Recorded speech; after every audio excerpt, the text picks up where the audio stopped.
سامعین کرام السلام علیکم ورحمۃ اللہ وبرکاتہ۔ بسم اللہ الرحمن الرحیم۔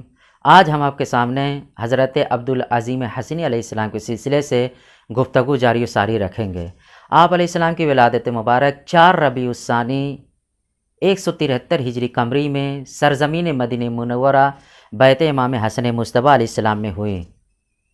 آپ کے والد گرامی کا نام عبداللہ، آپ کی والد گرامی کا نام فاطمہ بنت عقبہ بن قیس ہے۔ آپ کو ابوالقاسم کے نام سے بھی یاد کیا جاتا ہے۔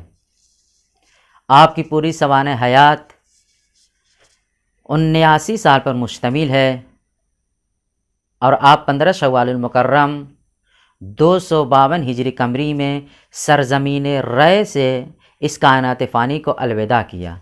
اس زمانے سے لے کر آج تک آپ کی قبر مبارک عاشقان اہل بیت علیہ السلام کے لیے زیارت کا مرکز بنی ہوئی ہے۔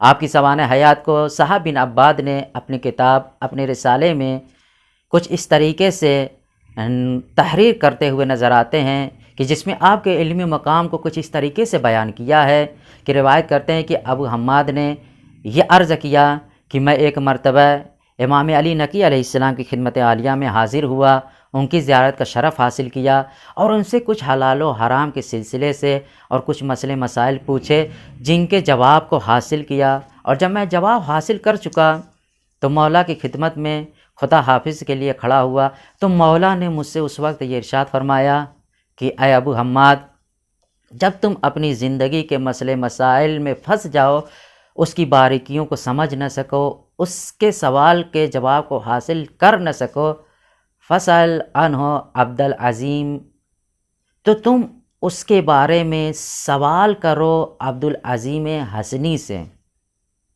فقرہ منی السلام، اور تم ان کو میرا سلام پہنچانا۔ یعنی ان کے علم کا یہ مقام تھا، یہ مرتبہ تھا کہ وقت کے امام، وقت کا حجت خدا ان پر اعتماد کرتے تھے۔ اب یوں کہا جائے کہ آپ جہاں پر عابد و زاہد، متقی و پرہیزگار تھے، قوانین اسلامیہ، شریعت اسلامیہ پر عمل کر رہے تھے، وہیں پر آپ ایک مجتہد اور فقیہ وقت کے حامل بھی تھے۔ آپ کی زیارت کے سلسلے میں امام علی نقی علیہ السلام نے یہ ارشاد فرمایا ہے کہ ایک مرتبہ ایک شخص امام کی خدمت میں حاضر ہوا تو مولا نے پوچھا کہاں سے آ رہے ہو؟ تو اس نے کہا کہ میں کربلا سے امام حسین علیہ السلام کی زیارت کر کر پلٹ رہا ہوں۔ اور وہ شخص شہر رے کا رہنے والا تھا۔ تو امام عالی مقام نے یہ ارشاد فرمایا کہ اما انک لزرت قبر عبدالعظیم، کہ بے شک جو کوئی بھی قبر عبدالعظیم حسنی کی زیارت کرے گا لکنت کمن زار قبر الحسین بن علی علیہ السلام، تو وہ شخص ویسا ہی ہے کہ جیسا کہ اس نے قبر امام حسین علیہ السلام کی زیارت کی ہو۔ یعنی جو کوئی بھی حضرت عبدالعظیم حسنی علیہ السلام کی قبر کی زیارت کرے گا اس کو کربلا کی زیارت کے برابر ثواب دیا جائے گا۔ اور یاد رکھیں، کربلا کی زیارت کرنا اور اس کا ثواب ایک حج نہیں بلکہ حج مقبولہ کا ثواب رکھتی ہے۔ گناہ معاف کر دیے جاتے ہیں، بیماریاں دور ہو جاتی ہیں، لوگ شک و شبہے گمان سے نکل کر یقین کی منزل پر فائز ہونے لگتے ہیں۔ یہ ہے مقام و مرتبہ جناب عبدالعظیم حسنی علیہ السلام کا۔